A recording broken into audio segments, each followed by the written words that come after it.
آپ کے سامنے ہے.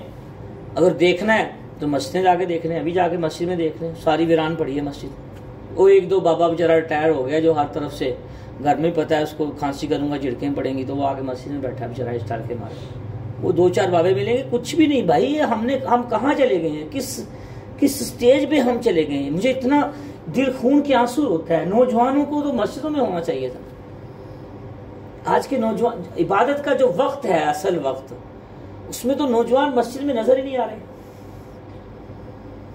تو بھائی کوئی کام نہیں آنا کسی کے, سیدھی سیدھی باتیں ہیں. دنیا میں کام نہیں آتے, آخرت میں کہاں کام ہے.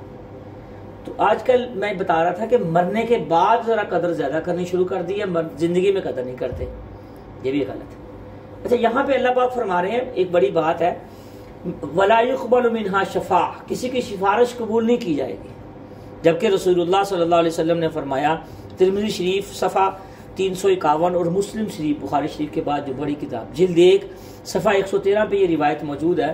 رسول اللہ صلی اللہ علیہ وسلم نے فرمایا, مَن لَا يُشْرِكْ بِاللَّهِ شَيْئًا, میں ہر اس شخص کی, میری امت میں سے ہر اس شخص کی سفارش کروں گا.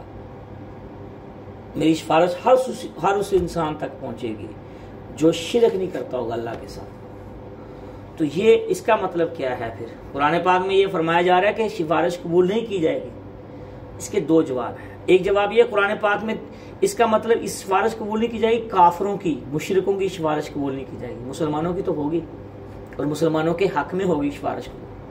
اس کا جواب رسول اللہ صلی اللہ علیہ وسلم نے دیا اس روایت میں جو میں نے بتائی.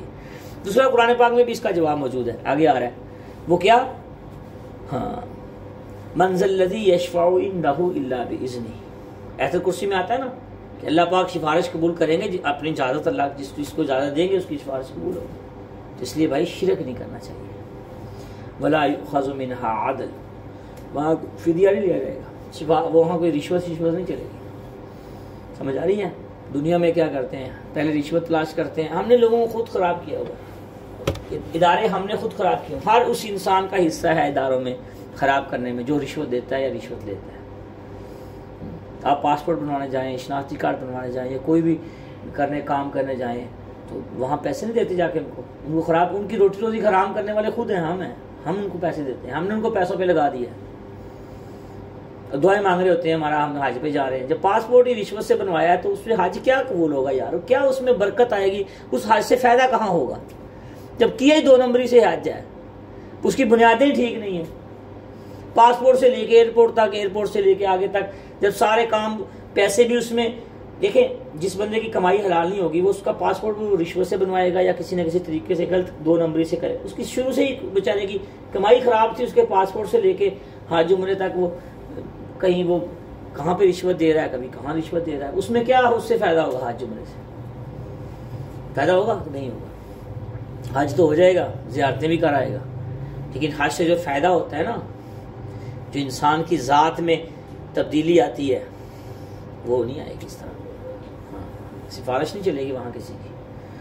ولا هم ينصرون, کوئی مدد نہیں کرے گا اللہ کے سوا. بس اللہ پاک ہم سب کی حفاظت فرمائے.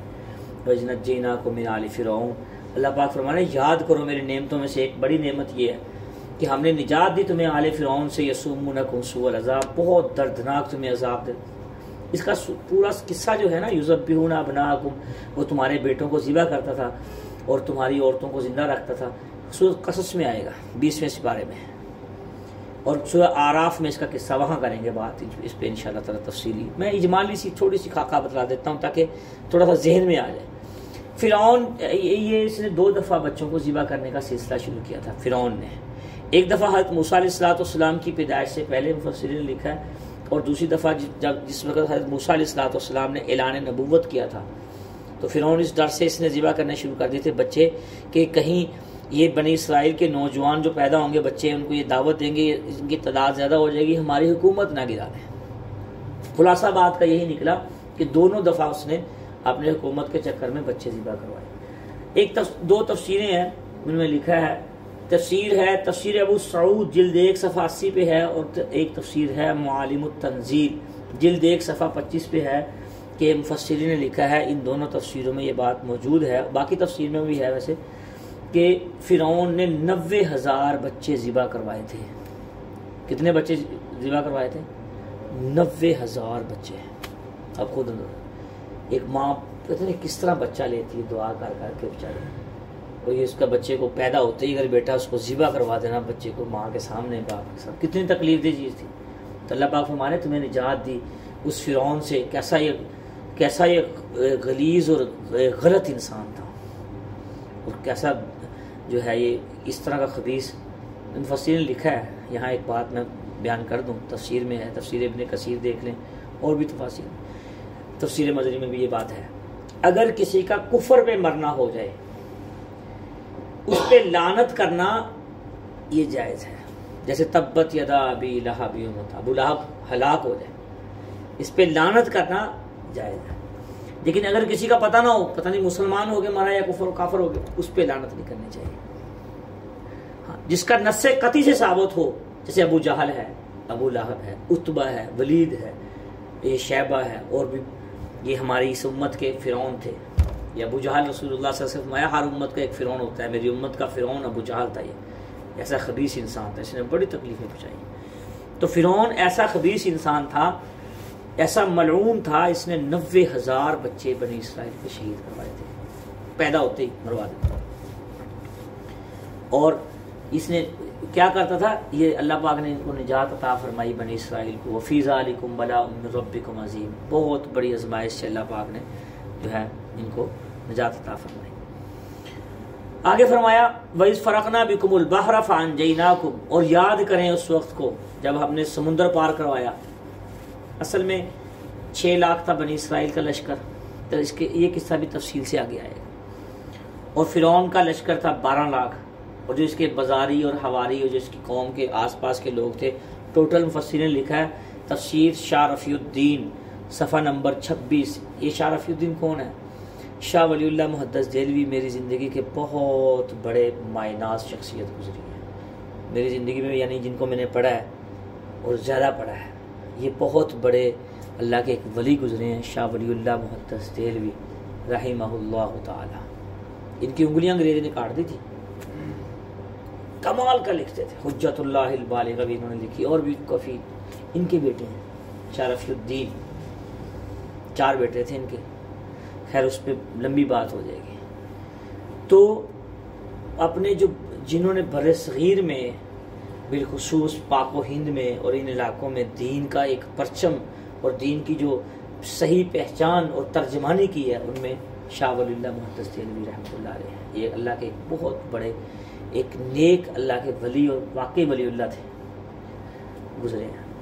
وَإِذْ فَرَقْنَا بِكُمُ الْبَحْرَ، تو ہم نے نجات دی. حضرت موسیٰ علیہ السلام لشکر لے کے نکلے، میں بتلا رہا تھا کہ پیچھے پہ فرعون کا لشکر آ گیا.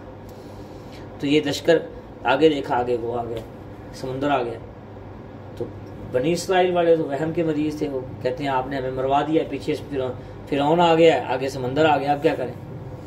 تو انہوں نے فرمایا ان ربی سیہدی، کہ میرا رب میرے ساتھ ہے، وہ ہمیں صحیح راستہ بتائے گا. تو انہوں نے عصا مارا سمندر میں، اللہ نے 12 راستے بنا دیے، 12 قبیلے.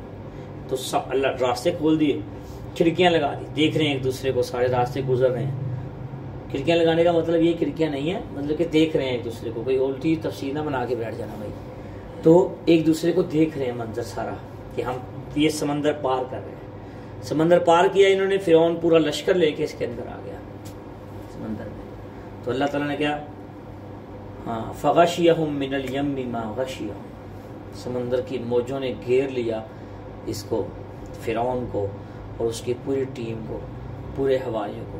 12 لاکھ یہ تھے، ٹوٹل 60 لاکھ لکھا مفسرین، سارے غرق ہو گیا، سارے غرق. فرعون کی لاش باقی رہی، باقی سمندر کی وہ ہے نظر ہو گیا سارے. بھائی یہ ظلم بڑی دیر تک نہیں چلتا. ابھی تو چند ظلم ذکر کیا، بھی آگے اور بھی ان کی حرکتیں آئیں گی فرعون کی. یہ ظلم چاہے آپ کسی کتے پہ کریں چاہے بلی پہ کریں، ہمیں سبق کیا ملتا ہے؟ اس میں بھی تو آنا ہے نا. خالی فرعون کے قصہ پڑھ کے درس سن کے ختم ہو گئے یہ نہیں ہوگا نا. ہمیں اس سے سبق کیا ملتا ہے؟ فرعون اس کے یہ زیادہ دیر نہیں چلتا ظلم.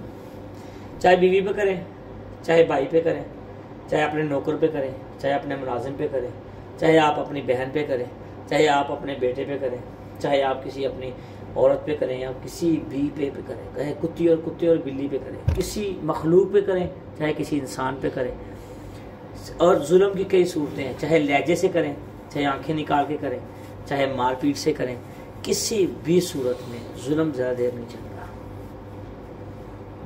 کافر کو بھی اگر ظلم کریں گے نا، کافر کو بھی ماریں گے، رب تو اس کی بھی سن لیتا ہے، سب کی سن لیتا ہے. کافر تو کہ وہ انسان ہے نا، وہ تو اگر کتے سے بھی ظلم کریں گے نا، بلی پہ بھی ظلم کریں گے تو اس پہ بھی معاملہ خراب ہو جائے گا. اس لیے بھائی اپنے الفاظ کو، اپنی نظر کو، اپنی زبان کو، اپنے کاموں کو کسی بھی صورت میں ظالم نہیں بننا چاہیے. اللہ تعالیٰ کو زمین پہ کفر برداشت ہے، ظلم برداشت نہیں. یاد رکھنا، جہاں ظلم ہوتا ہے پھر اس کا بدلہ ضرور ہوتا ہے. سمجھ آ گئی کہ نہیں آ گئی؟ اللہ تعالیٰ ہمیں صحیح معنی میں قرآن و سنت کو سمجھ کے اس کے مطابق زندگی گزارنے کی توفیق عطا فرمائے.